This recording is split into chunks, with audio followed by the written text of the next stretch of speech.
D'accord, bonjour à tous. Bonjour à tous. Alors, comment allez-vous aujourd'hui? Comment se sont passées toutes les sessions? C'est donc l'heure de notre session interactive. Nous allons donc poser des questions. Si vous avez une question, veuillez lever la main. Les hôtesses passent avec des papiers, donc vous pouvez écrire vos questions. Ou si vous avez votre propre feuille, veuillez écrire vos questions et la donner à n'importe quelle hôtesse que vous voyez.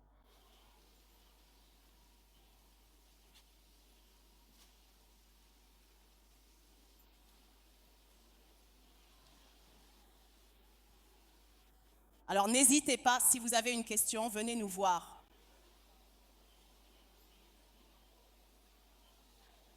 Si vous avez une question et que vous osez la poser en personne, n'hésitez pas à vous présenter.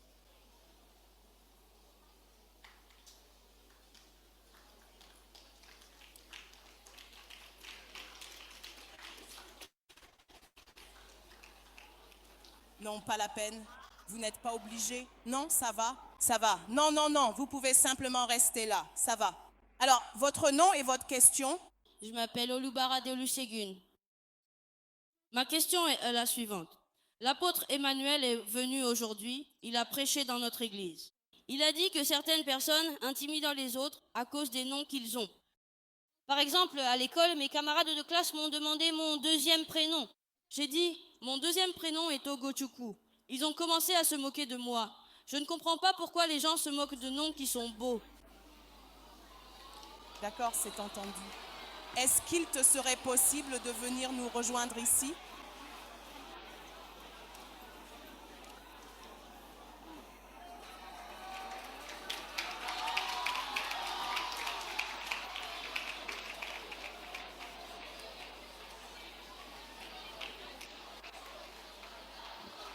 Le micro fonctionne-t-il? D'accord. Bonjour à tous. Bon, je voudrais qu'on fasse silence. Merci. Nous sommes ici pour des choses sérieuses. Ogochukwu, quel est son prénom? On peut même l'appeler Ogochukwu. Il a posé une question très importante. Pasteur Tayo, as-tu entendu la question? Alors je vais te laisser faire. Pourquoi les gens se moqueraient-ils de son nom? Donc, il a été victime d'intimidation à l'école à cause de son nom Ogochukwu. Très bien. Bonjour à tous. Je suis très heureux d'être ici. Et j'aimerais commencer par un commentaire d'introduction et je crois que ce commentaire va donner le ton pour beaucoup de choses dont nous allons parler. Et c'est l'identité, vous savez. J'étais très enthousiaste quand le pasteur Pojou a aussi parlé d'identité. Et il a parlé du fait que, en tant que personne, vous n'avez probablement jamais vu le vrai vous, vous n'avez probablement jamais vu qui vous êtes réellement. Le fait que nous ayons tous l'opportunité de vivre sur Terre dans un corps et que ce corps puisse apparaître différemment selon les personnes. Mais ce que Dieu dit de nous est la chose la plus importante. Et j'aime dire ce que Dieu dit de chacun de nous. Dieu dit que nous sommes une génération choisie, il dit que nous sommes un sacerdoce royal, ce qui signifie qu'il y a de la royauté partout ici. Nous sommes un peuple particulier. Nous sommes appelés à proclamer les louanges de Dieu qui nous a appelés des ténèbres à sa merveilleuse lumière. Alors, les gens peuvent vous regarder et essayer de vous définir selon ce qu'ils pensent être cool ou pas cool. Selon ce qu'ils pensent qui a du sens ou qui n'en a pas, ce qu'ils considèrent comme stylé ou pas stylé. Ce qui est important, c'est la façon dont tu te vois et la façon dont Dieu te voit. La façon dont Dieu te voit est la chose la plus importante à laquelle tu puisses vraiment, vraiment croire. Quand tu sais comment Dieu te voit, peu importe comment les autres te voient, tu sais que tu es l'enfant de Dieu, le trésor choisi de Dieu, et tu peux aller où tu dois aller dans la vie avec Dieu. Alors sur ce, j'aimerais vous inviter à vous accueillir vous-même. Aidez-moi à regarder votre voisin. Vous êtes de la royauté. Si votre voisin est un homme, dites-lui que vous êtes un prince. Et si votre voisine est une femme, dites-lui que vous êtes une princesse. Très bien, que Dieu vous bénisse. Alors, puis-je poser une question? Combien de personnes, levez la main, ont déjà été victimes d'intimidation? Si vous dites que vous avez été victime d'intimidation, waouh, d'accord, baissez les mains. Combien de personnes ont vraiment déjà intimidé d'autres personnes? Merci d'avoir levé la main. Que Dieu vous bénisse d'avoir levé la main. Vous pouvez baisser la main. Pouvons-nous avoir un peu de silence? C'est bon, c'est bon. Ne vous disputez pas avec ceux qui ont intimidé les autres. Ça arrive. Et je pose cette question parce que vous devez comprendre, même à ce stade de votre vie, que la vie vous dira toujours des choses fausses sur vous. Que ce soit à cause de ton nom, de la situation de ta famille, ou parce que tu n'as pas les dernières baskets à la mode, ou parce que tu ne portes pas le plus beau t-shirt, ou que tu n'as pas les tresses roses si tu es une fille, ou la dernière coupe de cheveux si tu es un garçon, la vie te dira toujours des choses qui ne sont pas vraies. Et encore une fois, je vais faire référence à ce dont le pasteur a parlé. Où se trouve le pouvoir de la vie et de la mort? Où est-ce?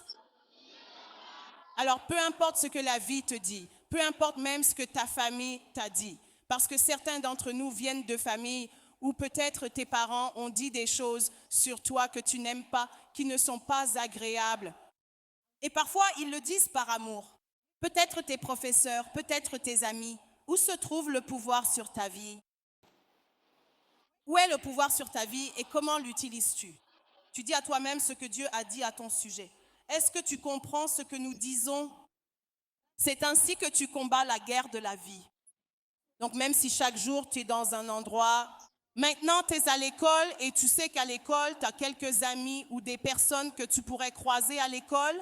Vous commencez un nouveau trimestre pour certains d'entre vous la semaine prochaine, pour d'autres dans 2 semaines. Prépare-toi car la bouche que a est une arme.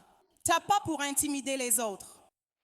Donc, si tu es ici et que tu as déjà intimidé d'autres personnes, je t'en prie, quelle que soit la raison pour laquelle tu as cette habitude, arrête s'il te plaît. De la même manière que tu veux qu'on te parle avec bienveillance, tu dois aussi parler avec bienveillance aux autres. Tu comprends?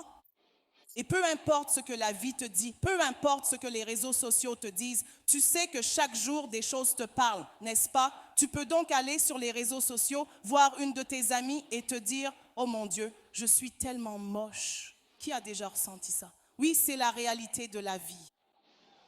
Alors peu importe ce que tu vois à l'extérieur, parce que chaque jour, tu verras des choses à l'extérieur qui te donnent une image différente de ce que tu crois vraiment que Dieu a dit à ton sujet.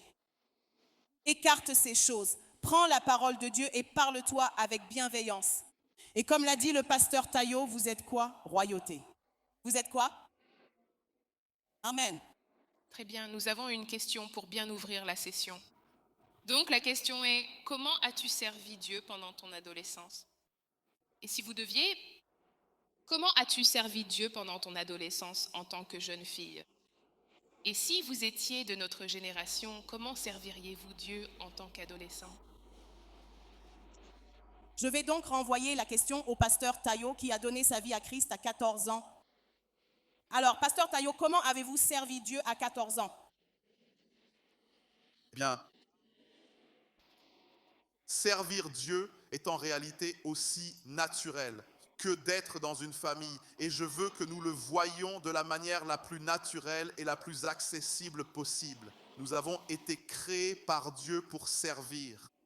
Maintenant, si vous venez d'une famille, il y a de fortes chances que chez vous, vous ayez des choses à faire dans cette maison. Que ce soit sortir les poubelles, faire la vaisselle ou aider votre mère avec une chose ou une autre. Maintenant, lorsqu'il s'agit de servir Dieu en tant qu'enfant de Dieu, la base pour servir Dieu, c'est que vous êtes un enfant de Dieu. Et donc, ce que vous recherchez, ce sont des occasions de servir les autres au sein de la famille de Dieu. Ce n'est pas que vous allez vous réveiller le matin en disant « D'accord Dieu, aujourd'hui, je veux nettoyer le hall d'entrée du ciel. » Vous comprenez? Vous n'allez pas faire ça.